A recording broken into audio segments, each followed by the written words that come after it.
Erik McKinney here with Darrell Rideaux. And Darrell, we're talking kind of quick hits after USC's big win at Cal, 41-17.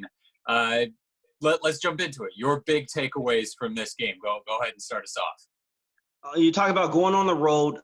Again, the second week in a row. What an impressive victory by the Trojans. Again, finally putting together what arguably can be compared to their most complete game.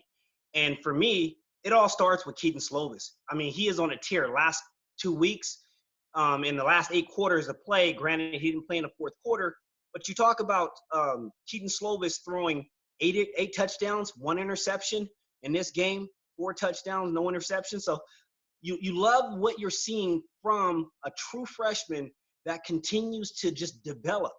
But overall, when we talk about the most complete game that USC played, I thought that they did a great job of handling what many would consider to be one of the top defenses in the Pac-12. With Aaron Weaver, of course, doing what he does, but I just really love the poise that this offense showed. Again, seeing different pre-snap looks and being able to decipher what happened post-snap and really making the necessary right moves. And credit Stephen Carr for coming back and giving serviceable minutes. I really like what I saw offensively from this team. And defensively, they complemented necessary. And I say necessary because obviously the way that the game started, you lose Christian Rector to a targeting play, but addition by subtraction. Unfortunately, he took out their quarterback as well, Chase Garber. So it's one of those situations where unfortunately you never like to see an injury or 2 players taken away. But in this particular situation, USC seemed to benefit from the lack of offensive firepower that Cal brought to the table. Yeah, Christian Rector's big hit on Cal running back Christopher Brown Jr., that kind of set the tone. Brown early on, 2 carries for big yards, and it felt like, boy, they've got to figure out a way to control this running game because Cal's offense has been terrible this year.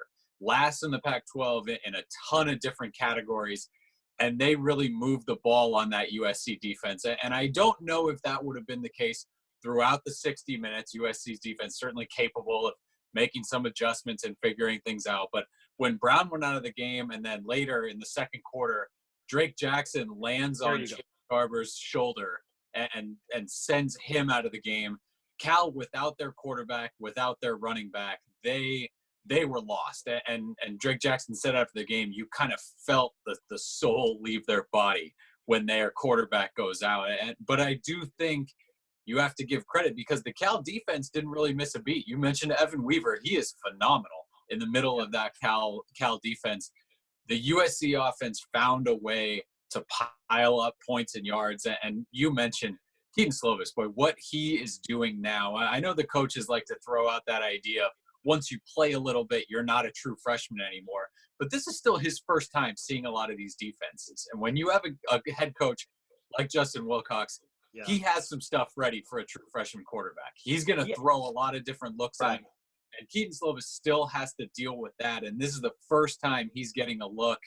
You see plays like that deep ball he had to Drake London where he flushes himself out of the pocket, waits, checks where the defense is, waits, and throws a ball that only his guy can catch. You talk a lot about kind of these USC quarterbacks maybe not being bailed out, but certainly being helped by their wide receivers, being able to go up and make plays. I still think it takes kind of smarts and arm talent to be able to put it in a spot where guys are going up and making those catches. You know, Michael Pittman had 1 deep. Amon-Ra St. Brown had 1 deep. Drake London, all 3 of those guys with catches for at least 45 yards, a 45-yard reception against Cal. And you mentioned that's a good Cal secondary. What did you see specifically USC passing game against, again, a Cal defensive secondary that came into this game having only allowed nine touchdowns through the air in 9 games? USC got them for 4. Now, let's be clear. Cal's defense under Wilcox did exactly what they intended to do. Their game plan was magnificent. They came in, they wanted to really suffocate the pocket. But again, you talk about the maturation of a true freshman in Kedon Slovis. I thought it was his pocket manipulation, his ability to, at times, move into the pocket and then shift out of it, which created a whole new play, and it broke down. During plaster situations where the secondary oftentimes is forced to cover for extended periods of time, it's his accuracy, his ability to put the ball, Slovis's ability to put the ball on either the right or left shoulder of his receiver where only they can catch it, or it's an incomplete pass. I thought that it was his presence in a pocket where, under normal circumstances, true freshmen, normally they kind of panic under that kind of pressure. In there, they're prone to make mistakes. He seemed to have learned from early season mistakes, and I just think that it's because of that awareness in the pocket that allow for those extended explosive plays that you're talking about. What did I see from Cal defensively?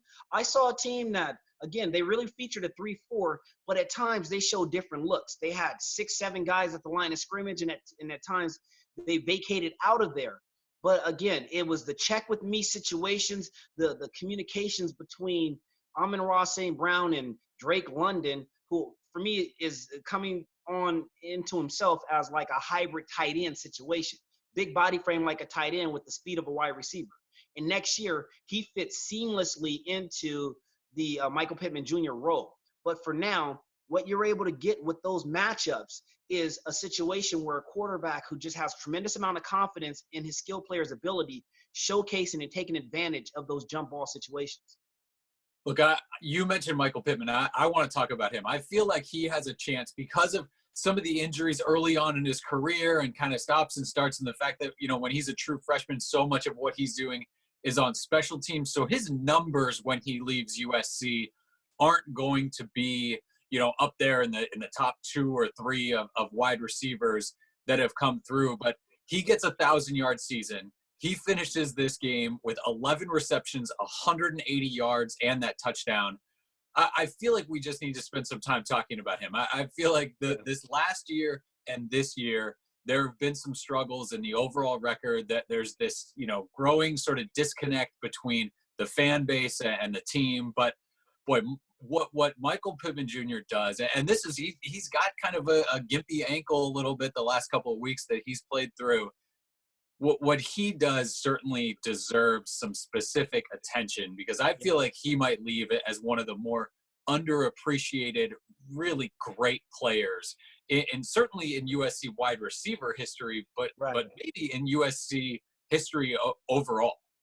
When I think about where Michael Pittman Jr. stands, and the stats don't always tell the story, but you can go back as far as, for me, it would be like Earl McCullough or Lynn Swann. But let's just stay recent. I mean, let's just focus on the mid-'90s. When you talk about dominating wide receivers in a Keyshawn Johnson, and later on for the guys that I played with, such as Big Mike Williams or Dwayne Jarrett.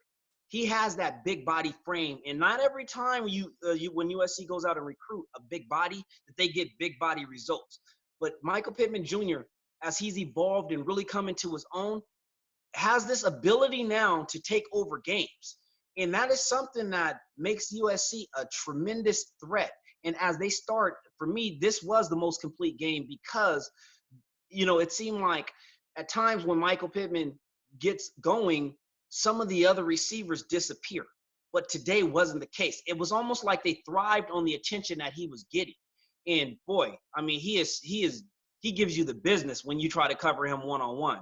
Don't be a 5-footer like me thinking you're going to step in front of him, because he'll slap you away. And if you're a big body like him, chances are you probably don't have the hips or the speed to keep up for what he does. Because although he plays in that big body, coming in and out of breaks, when healthy, he is as smooth as they come. So for me, I do think that he may go underrated, but not underappreciated, because what he is able to do in keeping this team in contention week in and week out, and given no matter who the quarterback was this year, purpose and meaning on every play, including those crucial third down plays or those much needed controversial plays that always seem to favor him, whether it's a toe tap or something that goes to replay.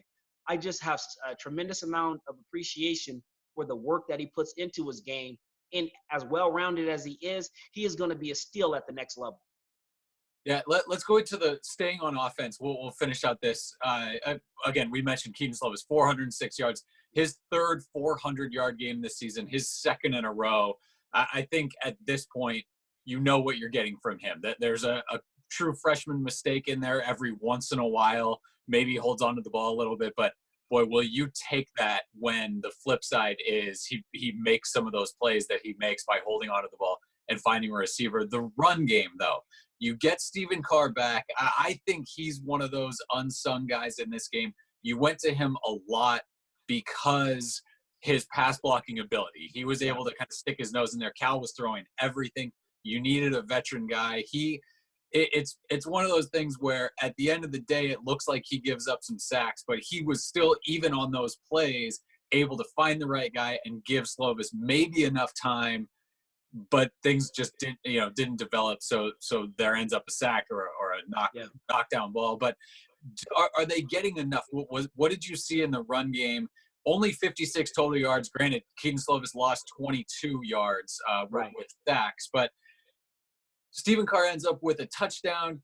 Both Keenan Christon and Stephen Carr, 9 carries. Carr ends up with 19 total. Is this something where this is kind of cause for concern based on what you saw in the run game, or did they get enough based on what there was in the passing game going on? You know, Eric, your eyes are keen and astute, so I'm going to give you credit for that, because when I first watched the game, I was like, wait a minute.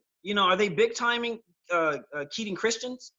For me, I thought that his 9 touches early on in the game were impactful, but when you saw the way that Cal started designing exotic blitzes, they were running zone dog, green dog blitzes, meaning those are like from distance, delayed blitzes from the linebacker position. I even saw at times they tried to sneak in a corner blitz. So those are situations where you need experience. And even though Carr and the running backs in general kind of only touched the ball for less than 20 carries, I thought it was Carr's presence on the field, his ability, like you said, to pick up some of those crucial blocks that allowed for the extension of plays. Some games are designed for you to take what the defense gives you. And in this case, the matchup really, truly favored USC's strengths. So moving forward, I do think you'll see more of a balance with the running back rotation. But in a game like this, where you didn't really need the running back to give you much needed like rushing yardage, so to speak, for first downs, you needed them to be keen on pass protection and give Slovis the opportunities to identify plays. How did they manufacture other plays? What I really like also, I saw a couple of wrinkles that I'd like to see them to continue to exploit. One for me was the way that they're using Pittman on these little bubble screens. They're really hitches behind the line of scrimmage and using his big frame to extend the play. Another play that I saw was I saw a wheel route being run by Carr, and they brought Bayless Jones on a fly series in motion. So Carr kind of floods the play, the linebackers vacate, and then you got Bayless Jones just there for a quick catch and go. Those are little itty bitty wrinkles that may not show up, but boy, they keep a defensive coordinator next week at UCLA up all night trying to figure out how to really kind of expand the field and account for all skill players. And there was a play later on that's a throw to Drake London on an out, but he stays behind the line of scrimmage, so you've got wide receivers out blocking at a time. I feel like those are all run plays, right? None of them count as runs. You had sort of maybe a backwards, maybe a sideways, maybe forward pass to Amon-Ra St. Brown as he's coming in motion. And so that's all, those numbers go to the passing game, but it's all sort of that building up the run game, getting the ball quickly to guys and letting them run. And again, I think that's going to be important against UCLA. That UCLA looking ahead, they got run by Utah. But that's a lot. There was a lot of sort of self-inflicted stuff. I think UCLA's defense is going to be fired up to go against USC. And speaking of defense, let's flip a little bit. USC's defense, look, they gave up a 75-yard touchdown drive after the opening kick to a Cal offense when Cal had their starting quarterback and their starting running back. And it looked like Cal had a plan. They were able to execute, and USC could not do a lot. Now, when Cal has to go to their backup quarterback and their backup running back, they could do nothing. And let's face it, USC is on their backup quarterback and their number 3, number 4 running back at this point. So Yep. you don't feel too bad for Cal having to try to figure things out. And I thought USC's defense, they rose up 2 interceptions, 5 sacks on the game. And when USC is going on that big run over the end of the second quarter, into the third quarter, pretty much all the way into the fourth quarter, USC's defense didn't let Cal do anything. I Right. think as they're going on that 31-0 run, I think I looked up, it was something like 50 total yards for Cal during In that like the whole third thing. quarter. Yeah. What'd you see from the USC defense on both sides? Was it just settling in early and then they figured it out, or did they kind of change things once Cal had to go to backup quarterback and backup running back? No, we talked about it. I thought Cal came in with the plan that they were going to run everything through Christopher Brown Jr. And when he goes down, lo and behold, then you have to bring in Deshaun Collins. And while he had 15 carries for 103 yards, let's make clear about that. It wasn't an impactful 103 yards for those 2 touchdowns. It was in spurts. And so for me, I thought the interior part of USC's defensive line, we give them a lot of credit all season, but it was the command, the presence that they played behind the line of scrimmage. It caused a messy pocket for Monster, and he just really couldn't see the field the way that he needed to see the field. Then you talk about Drake Jackson's presence, and I thought early on in the game, Christian Rector's impact.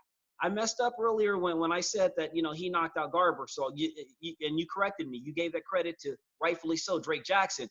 But I just thought that the way that the interior part of the defensive line is playing, and for me, my unsung hero this year, considering how he played last year, Greg Johnson, and his ability to really take command and understand now what is asked of him at that nickel position, makes this defense at times, very versatile.